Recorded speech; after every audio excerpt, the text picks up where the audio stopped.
우리가 신앙을 할 때에 주의해야 할 것이 있습니다.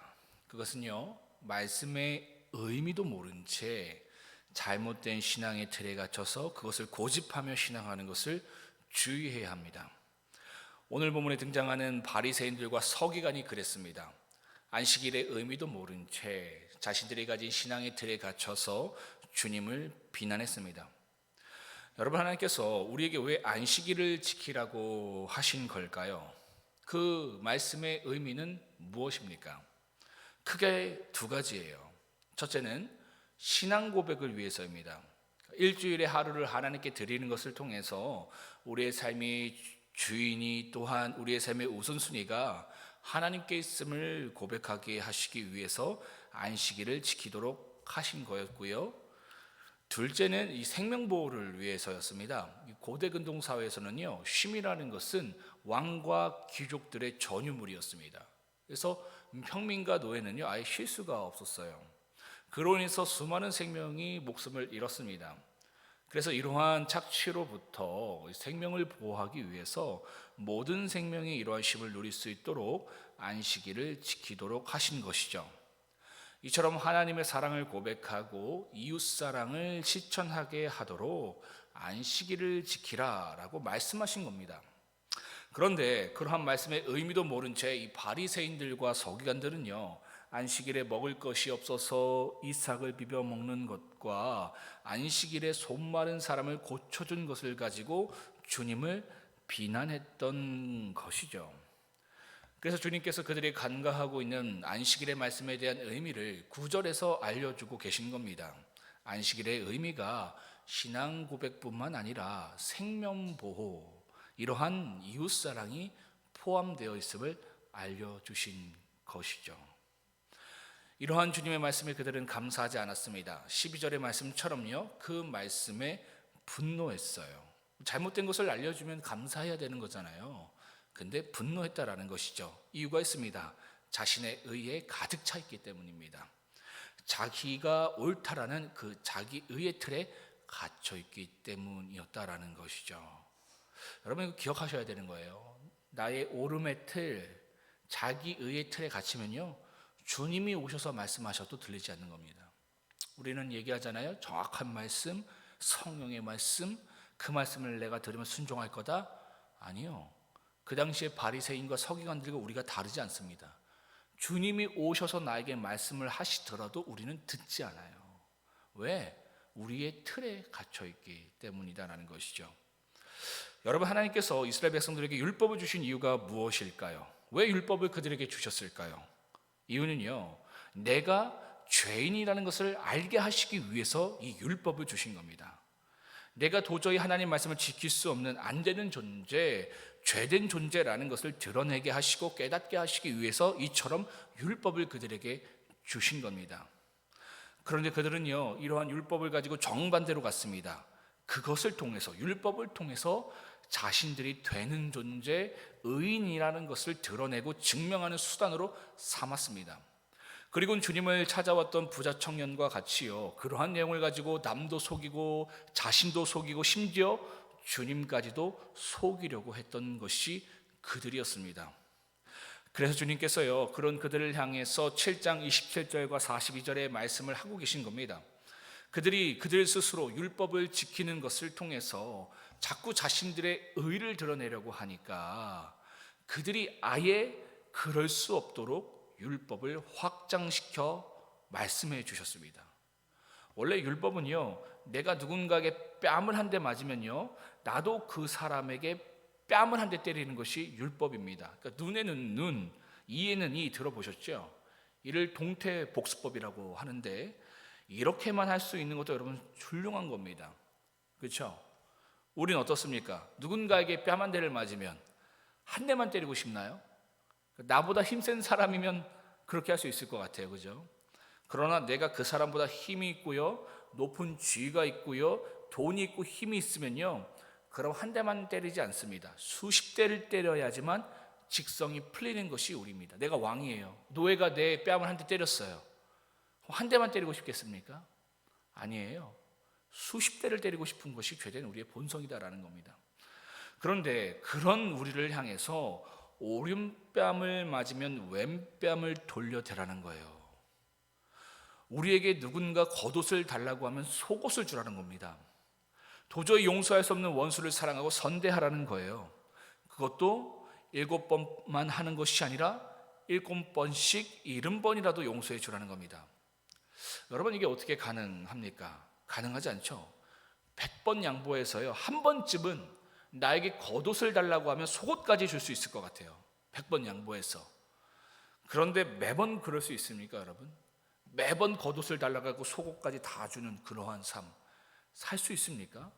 그러니까 그럴 수 없는 거예요. 그러니까 우리는 그렇게 한두 번 하는 것을 통해서, 야, 율법에서 그렇게 말씀했으니까 내가 그렇게 했어 라고 하면서 나를 드러내는 게 우리예요. 나의 훌륭함을 증명하는 게 우리예요. 주님이 사실은 이러한 내용을 통해서 너가 안 되는 존재라는 것을 알려주고 싶은데, 이거 꼭 해내는 사람이 있거든요. 어떻게 해서라도. 그러니까 자기를 위해서 하는 사람이 있습니다. 그러니까 이거 그럼 너가 계속해보라는 거예요. 7번씩 70번씩 용서해주고 한번 섬겨보라는 겁니다. 결국 원하시는 건 뭡니까? 이런 내용을 통해서 너는 안 되는 존재야, 이것을 우리에게 알려주시는 겁니다. 우리가 하나님 앞에서 안 되는 존재임을 깨닫고 인정하라는 겁니다. 내가 하나님 앞에서 죄인임을 알라는 거예요. 그래서 겸손히 주님께 나와 주님을 의지하고 주님께 은혜를 구하라는 겁니다. 주님이 원하시는 건 딱 하나입니다. 이러한 모습을 가지고 주님께 나와 주님을 의지하는 것. 그래야 포도나무에 포도가지가 붙으면 뭐가 나옵니까? 포도 열매가 나오는 거예요. 주님과 함께 연결되어야지만 우리에게 영생의 은혜, 생명의 은혜가 나오는 겁니다. 주님이 원하시는 건 그거예요. 그것을 우리에게 목적하신다라는 것이죠. 주님은요, 우리에게 이처럼 가난한 심령, 겸손한 마음을 원하십니다. 나는 할 수 없습니다. 내겐 답이 없습니다. 나는 죄인입니다. 제겐 주님의 은혜가 필요합니다. 이처럼 고백할 수 있는 상함 심령을 주님께서 우리에게 원하신다라는 것이죠. 그래서 주님께서요, 7장 20절로부터 21절에서 이런 상한 심령이 있는 자가, 가난한 마음, 줄인 마음이 있는 자가 축복된 자라고 말씀하고 계신 겁니다. 이러한 상한 심령이 우리로 주님을 주님으로 영접해 드릴 수 있고 주님의 은혜를 은혜로 온전히 받아들일 수 있기 때문입니다. 참 놀라운 것은요, 이처럼 주님 앞에서 나는 죄인입니다, 나는 할 수 없습니다, 오직 주님만이 하실 수 있습니다 라고 고백하는 우리의 그 초라한 고백을요, 주님은 믿음이라고 말씀해 주신다라는 거예요. 우리는 믿음이라는 거는 막 미슈입니다, 막 그런 걸로 생각하죠. 되게 훌륭한 것. 아니요, 주님 앞에서 나는 죄인입니다, 나는 아무것도 할 수 없습니다, 오직 주님만이 할 수 있습니다 라고 고백하는 그 마음과 그 태도를 주님은 믿음이라고 말씀해 주신다는 것이죠. 이러한 겸손한 믿음이 우리에게 있을 때요, 43절과 45절의 말씀처럼 우리에게 믿음의 열매가 보여집니다. 내게 믿음이 있는지 없는지 어떻게 알 수 있느냐? 열매를 통해서 알 수 있다는 거예요. 어떤 열매겠습니까? 하나님 사랑, 이웃 사랑의 열매겠죠. 이전에 나를 사랑하고 세상을 사랑하면서 신앙까지도 나를 사랑하고 나의 만족을 이루며 나를 증명하는 수단으로 삼았던 내가, 그러니까 이스라엘 백성들이 그랬다 했잖아요. 율법을 통해서 내가 안 되는 걸 알려고 그러는데 그것을 통해서 나의 그 의를 드러내는 수단으로 삼았던 것처럼, 그랬던 내가 이제는 주님을 사랑하고 도저히 사랑할 수 없는 원수까지도 사랑할 수 있는 내가 되는 것, 그 열매, 이러한 믿음의 열매를 통해서 우리는 우리에게 믿음이 과연 있는지 없는지, 있다면 얼마나 있는지 우리의 믿음을 확인해 갈 수 있다는 것이죠. 그런데 여러분, 인간은요 참 완악하고 영악한 것 같아요. 또 위선과 외식을 통해서 이러한 열매를 맺은 것처럼 흉내를 냅니다. 그러니까 자신을 사랑하고 세상을 사랑하면서 마치 하나님을 사랑하고 이웃을 사랑하는 것처럼 거짓으로 꾸며대는 것이 또 죄된 인간이에요. 우리가 주일날 배웠죠? 베델에 있는 사람들이 금식에 대해서 물었잖아요. 그렇죠? 그러니까 자신이 하나님 사랑, 이웃 사랑을 가진 것처럼 거짓으로 꾸며대는 것이 죄된 인간입니다. 평소 때는요 비슷해 보여요. 다 상한 심령을 가지고 주님의 은혜를 구하며 주님과 연결되어서 맺은 믿음의 열매와 자기 의에 갇혀서 위선과 외식을 통해서 맺은 열매는요, 평소 때 보았을 때는 비슷해 보입니다. 비슷한 신앙처럼 다 보여요. 그러나 48절과 49절의 말씀처럼요, 삶 속에 문제가 찾아오고 고난이 찾아왔을 때에 이것은 다 드러납니다. 내가 맺고 있는 그 열매가 믿음의 열매인지 위선과 외식의 열매였는지 다 드러난다라는 것이죠. 진짜 믿음으로 맺은 열매는요, 마치 반석 위에 지은 집처럼 크게 요동치지 않습니다. 그러나 위선과 외식으로 맺은 열매는요, 마치 흙 위에 지어진 집처럼 요동칩니다. 요동치는 정도가 아니라 그 영혼이 무너지고 파괴될 정도로 되고 만다라는 것이죠. 만약 이러한 고난과 문제를 통해서 내가 맺고 있는 열매가 거짓 열매였다라는 것이 드러났다면 어떻게 해야 할까요? 이제부터라도요, 진짜 믿음을 가지고 믿음의 열매를 맺어가면 되는 겁니다. 이제부터라도. 주님께 나아가 나는 아무것도 아닙니다. 저에겐 주님의 은혜만이 필요합니다. 고백해 가며 나아가면 되는 겁니다. 지금이라도 늦지 않았다라는 거예요. 이제라도 시작하면 되는 겁니다. 단 하루를 살아도 이렇게 살아면 여러분 하나님께 인정받습니다. 그러니까 우리가 늦은 것이 아니에요. 하나님 끊임없이 우리의 위선과 외식된 이 신앙, 이 거짓된 신앙을 드러내기를 원하시거든요. 그러면 하루라도 정말 하나님 앞에서 정직하게 살면 하나님 인정해 주신다는 거예요. 그렇기 때문에 지금이라도 늦지 않았습니다. 이것을 하나님께서 드러내셨다면 나의 상처를 감추고 나의 연약함을 감추고 나의 강한 틀과 잘못된 의를 가지고 나아갔던 그 모든 생각과 행동을 중단해야 합니다. 그리고 정직하게 상한 심령을 가지고 주님께 나아가 주님의 은혜를 구해야 한다라는 것이죠. 그러면 주님께서 그런 우리에게 은혜를 주셔서요, 14절과 16절의 말씀처럼 소망 없고 자격 없는 이들에게 당신의 제자로 삼아주는 은혜를 주신다라는 것이죠. 우리에게 당신의 자녀와 제자로 삼아주시는 은혜를 베풀어 주신다. 그러한 은혜가 저와 여러분들에게 있길 주님의 이름으로 축복합니다. 누가복음 6장을요 한 절씩 교독하도록 하겠습니다. 누가복음 6장입니다. 안식일에 예수께서 밀밭 사이로 지나가실새 제자들이 이삭을 잘라 손으로 비비어 먹으니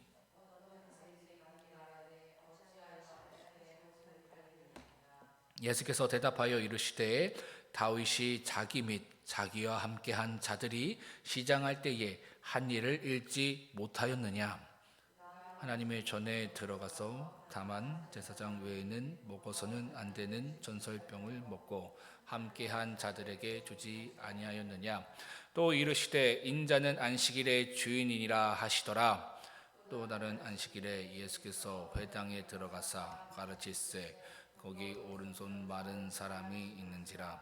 서기관과 바리새인들이 예수를 고발할 증거를 찾으려 하여 안식일에 병을 고치시는가 엿보니 예수께서 그들의 생각을 아시고 손 마른 사람에게 이르시되 일어나 한가운데 서라 하시니 그가 일어나 서거늘.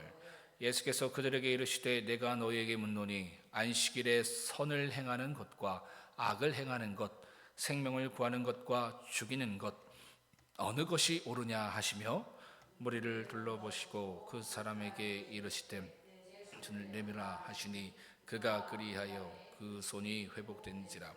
그들은 노기가 가득하여 예수를 어떻게 할까 하고 서로 의논하니라.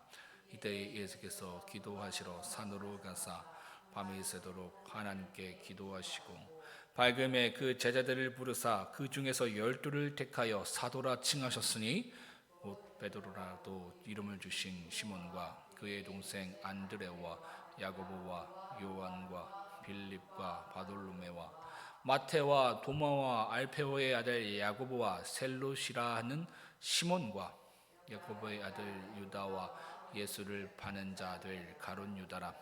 예수께서 그들과 함께 내려오사 평지에 서시니 그 제자의 많은 무리와 예수의 말씀도 듣고 병고침을 받으려고 유대 사방과 예루살렘과 두로와 시돈의 해안으로부터 온 많은 백성도 있더라.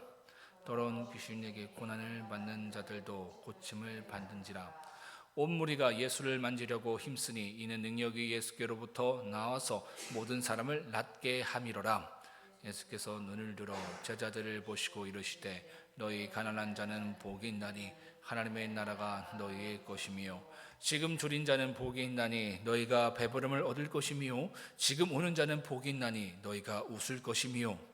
인자로 말미암아 사람들이 너희를 미워하며 멀리하고 욕하고 너희 이름을 악하다 하여 버릴 때에는 너희는 복이 있도다. 그날에 기뻐하고 뛰놀라 하늘에서 너희 상이 큼이라. 그들의 조상들의 선지자들에게 이와 같이 하였느니라. 그러나 화 있을진저 너희 부유한 자여 너희가 너희 위로를 이미 받았도다. 화 있을진저 너희 지금 배부른 자여 너희는 주리리로다. 화 있을진저 너희 지금 웃는 자여 너희가 애통하며 울리로다. 모든 사람이 너희를 칭찬하면 화가 있도다. 그들의 조상들이 거짓 선지자들에게 이와 같이 하였느니라. 그러나 너희 듣는 자에게 내가 이르노니 너희 원수를 사랑하며 너희를 미워하는 자를 선대하며 저주하는 자를 위하여 축복하며 너희를 모욕하는 자를 위하여 기도하라. 너희 입뺨을 치는 자에게 젖뺨도 돌려대며 내 겉옷을 빼앗는 자에게 속옷도 거절하지 말라. 하는 자에는 주며 내 것을 가져가는 자에게 다시 달라 하지 말며 남에게 대접을 받고자 하는 대로 너희도 남을 대접하라. 너희가 만일 너희를 사랑하는 자만을 사랑하면 칭찬받을 것이 무엇이냐. 죄인들도 사랑하는 자는 사랑하느니라. 너희가 만일 선대하는 자만을 선대하면 칭찬받을 것이 무엇이냐. 죄인들도 이렇게 하느니라. 너희가 받기를 바라고 사람에게 구워주면 칭찬받을 것이 무엇이냐. 죄인들도 그만큼 받고자 하여 죄인에게 구워주느니라. 오직 너희는 원수를 사랑하고 선대하며 아무것도 바라지 말고 구워주라. 그리하면 너희 상이 클 것이요 또 지극히 높으신 이의 아들이 되리니 그는 은혜를 모르는 자와 악한 자에게도 인자하시니라. 너희 아버지 자비로우심 같이 너희도 자비로운 자가 되라. 비판하지 말라. 그리하면 너희가 비판을 받지 않을 것이요 정죄하지 말라. 그리하면 너희가 정죄를 받지 않을 것이요 용서하라. 그리하면 너희가 용서를 받을 것이요 주라. 그리하면 너희에게 줄 것이니 곧 후이되어 누르고 흔들어 넘치도록 하여 너희에게 안겨주리라. 너희가 헤아리는 그 헤아림으로 너희는 또 비유로 말씀하시되 맹인이 맹인을 인도할 수 있느냐. 둘이 다 구덩이에 빠지지 아니하겠느냐. 제자가 그 선생보다 높지 아니한 무릇 온전하게 된 자는 그 선생과 같으리라. 어찌하여 형제의 눈 속에 있는 티는 보고 내 눈 속에 있는 들보는 깨닫지 못하느냐. 눈 속에 있는 들보를 보지 못하면서 어찌하여 형제에게 말하기를 형제여 나로 내 눈 속에 있는 티를 빼게 하라 할 수 있느냐.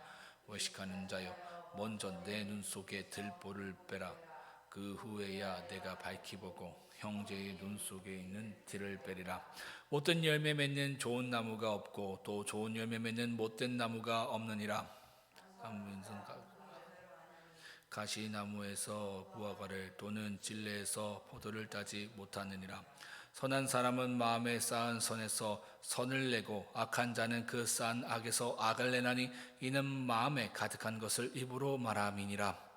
이는 나를 불러 주여 주여 하면서도 어찌하여 내가 말하는 것을 행하지 아니하느냐. 내게 나와 내 말을 듣고 행하는 자마다 누구와 같은 것을 너희에게 보이리라. 집을 짓되 깊이 파고 주추를 반석 위에 놓은 사람과 같으니 큰 물이 나서 탕류가 그 집에 부딪히되 잘 지었기 때문에 능히 요동하지 못하게 하였거니와. 함께 읽겠습니다.